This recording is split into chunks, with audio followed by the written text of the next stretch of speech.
Magandang hapon po sa bawat isa. Sa pangalan ng ating dakilang Panginoong Jesucristo, isang mapagpalang hapon sa bawat isa. Ngayon, nandito po tayo sa pagpapatuloy ng gawain na kung saan ating pong pinaghati-hatian ang tinapay ng buhay sa makatuwid ang salita ng Diyos na siyang pinakagabay ng ating pang-araw-araw na pamumuhay. Ngayon, dako tayo dito sa isang aralin. Sabi sa unang Pedro 4, 1 hanggang 5. Kung paano nga si Kristo ay nagbata sa laman, ay magsandata rin naman kayo ng gayong pag-iisip, sapagkat siya na nagbata sa laman ay nagpatigil sa kasalanan. Anong sabi dito? Kung paano si Kristo ay nagbata sa laman, anong klaseng pagbabata? Dinaanan niya rin ang buhay natin. Pinanganak siya, umiyak din siya nung nabuto. Lumaki rin katulad natin, naging bata din. Hanggang sa dumating ang kapanahunan na pumasok siya sa kanyang ministeryo. Tinukso siya ng dyablo, nag-ayuno siya, gumawa ng alak, nagpagaling ng may karamdaman, nangaral ng Ebanghelyo, at marami pa. Ang pinaka-importante po dito, yung oras na ibinibigay niya na ang kanyang sarili para sa pagbabata. Naging daan, si Poncio Pilato, si Herodes, si Anas, si Caiaphas, para magkaroon ng pangyayari ang pagbabata ng laman. Hindi ba ga? Nung hinuli pa lang siya sa pamamagitan ng pagkanulo ni Judas Iscariote, itinaling siya sa isang haliging bato. Anong ginawa sa kanya? Habang nakatali ang kanyang mga kamay, may mga humahampas sa kanyang likod. Sabi ng iba, pinitin siya. Pinitin siya para sa sarili. Pero anong ginagawa nila? Binigilitan muna bago hampasin.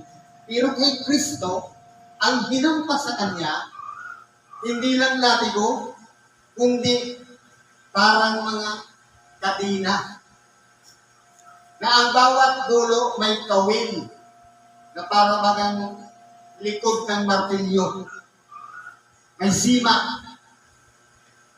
Na bawat latay, pag hinakat, dumidikit doon sa balat ng ating dakilang Panginoon. Hinuli pa lang yun. Pero bakit sinasabing nagpatigil siya sa kasalanan? Kasi po, ang pantubos talaga ng kasalanan, dugo. Pero yung hayop na iniaalay na pantubos ng kasalanan ng tao, hindi naman pinapahirapan.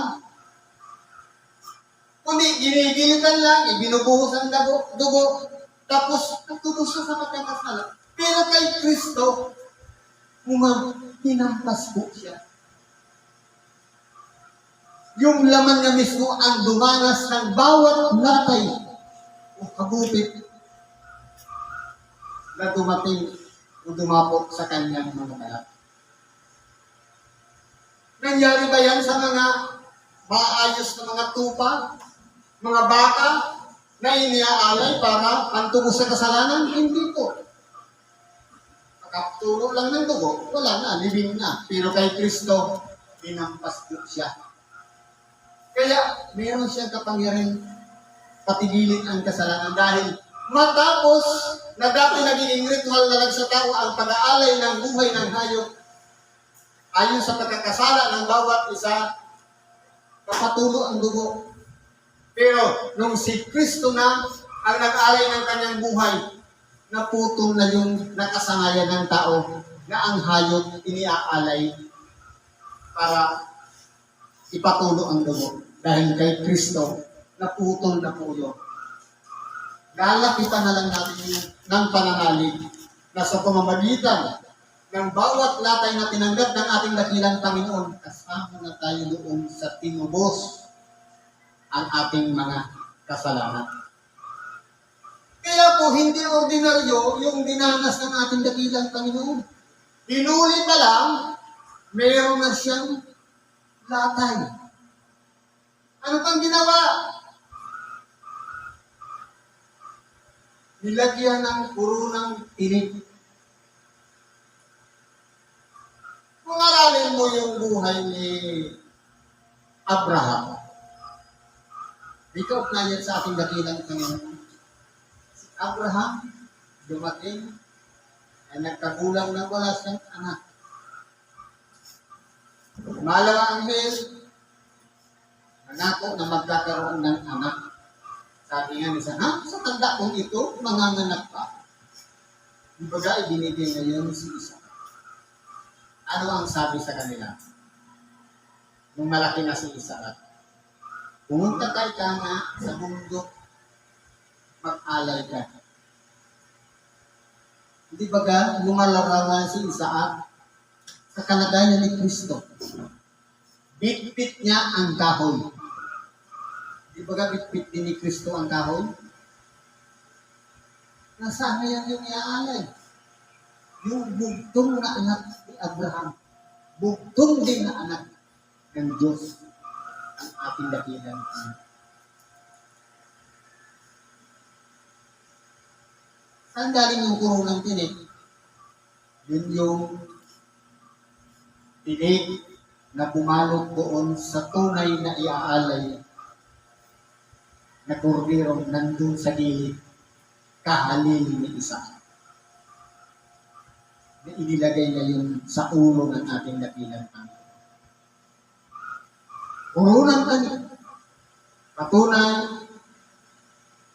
nakikilala rin ng si Kristo, hindi dapat maging karapat-dapat sa paningin ng tao. Pero sa Diyos, siya yung nag-iisang bugtong na anak ng Diyos na kinakailangan maging pangtubos ng mga kasalanan. Kaya kung napapansin natin, ang buhay-buhay ni Isaac, anak ni Abraham, halos parehas ng buhay ng ating dakilang Panginoon at ng Ama. Parehas sila umakyat sa mundo. Parehas nag-alay. Ang problema lang, pagdating doon kay Isaac, may kahalili si Isaac. Walang iba. Doon nahuling yung ang tinig, si Kristo yung lumalarawan na hindi ikaw ang nagiging pang-alay, kundi meron din akong bugtong na anak na pupulputan ng turunang tinig, siya ang mag-aalay ng buhay. Nangyari po yan sa buhay ng ating dakilang Panginoon. Inalay niya ang kanyang sarili, nahirapan na, nilagyan pa ng kuruna. Anong ginawa ng tao? Sa halip na palayain, hindi nila nakita yung ginawang kabutihan ng ating dakilang Panginoon, kundi na nagsisigawan pa silang ipasok sa krus. Kaya, nung pinakita pa lang ni Pilato ang ating dakilang Panginoon, ramdam ng ating dakilang Panginoon na itatakil siya ng mga tao. Bakit pinili nila yung isang masamang tao si Barabas kapalit ng ating dakilang Panginoon para sa kalayaan? Dahil yan po ang nakatakda na kinakailangan ang ating dakilang Panginoon magpata sa laman. Kaya nung pasanin niya ang cross, puro latay na. Higit ang kanyang puso, ng mga sakit, ipakot na sa cross, sa halip, pumunta lang sa tabi ng daan, humingi siya ng tubig na may anong binigay. Suka. Kung kailan basag-basag na yung mukha niya, yung kanyang mga labi, dahil sa hapdi ng mga sapat at suntok ng mga Hudyo at mga Romano, suka pang ibibigay. Ano kaya ang magiging epekto sa sugat na lagyan mo ng suka? Di ba ga? Kahit nung nakapayubay na sa krus, ganun din ang ginawa. Yun yung kahalagahan ng pagbabata ni Kristo. Pagkatapos no, na mamatay si Kristo, naputol na rin po yung pag-aalay ng mga buhay na hayop. Sa makatuwid, naging makabuluhan ang pagbabata ng laman sa ating dakilang kami. Kaya napatigil niya ang kasalanan. Upang huwag na kayong mga buhay sa lamang sa inyong nalalabing panahon sa mga masamang pita ng tao, kundi sa kalooban ng Diyos. Ibig sabihin, kapalit pala ng pananampalataya natin doon sa ginawa ng ating dakilang Panginoon nung siya'y ibayubay sa cross, dapat po pala putol na rin yung pita ng laman sa buhay natin. Dapat, ang ipinamumuhay natin, hindi na umiiral itong pita ng laman, kundi yung nasa ng Espiritu. Sa makatuwid, hindi na dapat tayo nangihinanakit, kundi papalitan natin yun ng pag-ibig. Yung sama ng loob, pag-ibig pa rin. Kanagaran, yung kautusan kasi, pag-ibig. Kaya kung yan po ang taglay ng bawat isa sa atin, sumasa atin ang Ama, dahil ang Diyos ay pag-ibig. Kalooban po kasi ng Diyos ang dapat na nasusunod. Hindi na yung sarili nating pita ng laman. Sapagkat sukat na ang nakaraang panahon upang gawin ang hangad ng mga hindi na lumakad sa kalibugan, sa masamang pita, sa mga paglalasing, sa kalayawan, sa mga kayamuan, sa mga kasuklang-suklang na pagsamba sa mga Diyos-Diyusan. Kaya po, kung mapapansin natin, kapag ginagawa pa natin yan, yung mga masasamang pita, halimbawa, bisyo pa natin ang pag-inom ng alak, o paglalasing, tapos maluhog tayo, kung kalayawan, kung anong uso, anong binibili natin, kayamuan, kumbaga, ayaw natin na komportable ang isa. Gusto natin, hindi, maghirap na rin. Parang ang tingin natin, dapat, kapag trabaho ka rin, ayaw mo naman makaisi-isip. Kung gano'n ang mga kaisipan natin, yan po ay mga bunga ng pita ng laman. Pero kung mayroong tinatawag na sakripisyo, pag-ibig sa kapwa, pagpapahalaga sa kapwa, yan po ang mga gawa na ginawang halimbawa ng ating dakilang Panginoon na dapat natin tularan. Kapagkat si Kristo man, kahit na magpusa na lang yung kanyang mga tao, sarili niya na lang ang inihanda niya para sa sakripisyo.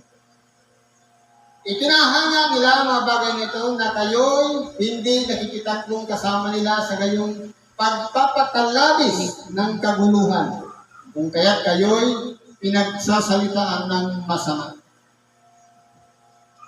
Pero, kung mapapansin natin, hindi ba yung mga tao na lasinggo, yung mga taong sumasamba sa mga Diyos-Diyusan, sikat sila, di ba? Kasi kalaki silang nakikita, minsan nakabalita pa na. Pero yan po ay hindi po yan nakalulugod sa Diyos. Pero bakit pinapupurihan ng mga tao? Kasi nagiging kasang-ayon din nila. Pansinin na lang natin sa atin. Di ba ano ba yung pinaka-target natin kapag nagbukas tayo ng TV? Good news o bad news? Good news. Hindi naman tayo nagbubukas na para maghanap ka ng gastin. Hanapin mo anong balita, ano na kaya nangyayari sa sanlibutan. Ipaga, puro ang sino kayang pinatay, sino na naman yun. Di ba ganun nakapokus yung isipan natin? Parehas din tayo dito na nakikitakbong kasama ng gayong pagpapakalabis sa kaguluhan. Yung mga media na wala naman iba, gumawa lang naman sila ng balita para lang sumita, para magkaroon ng points sa mga tao. Isang ayungan pa ng mga tao. Na sila'y nagbibigay sulit sa kaniya na hanggang humukom sa mga buhay at sa mga patay. Kaya po, ito tinuturoan tayo na huwag na tayong makiayon sa kanila. Ang makatuwid, kung ang mga tao na nabubuhay sa libutan, nagbubukas ng TV para manood ng balita, mga bad news, i-divert na natin sa good news. Mayroong mga nangangaral din ng salita ng Diyos, nagpapaipul quote, mga verses na ibinabahagi, isinishare, yun ang i-share natin. Sabi nga, meron nga tinatawag na panangaral ng salita ng Diyos na indirect at direct. Mag-share ka lang sa, meron kang FB. Mag-share ka isang sitas araw-araw. Para kang nangangaral nito ng salita ng Diyos. Lalo na kung pinapakayag mo, pinapaliwanag mo yung verse na naunawaan. Laking tulong mo na yan sa mga tao na sa kadilima na walang ibang inaakot na kundi ang kita ng laman. May magagawa tayo para tulungan ang sanglibutan.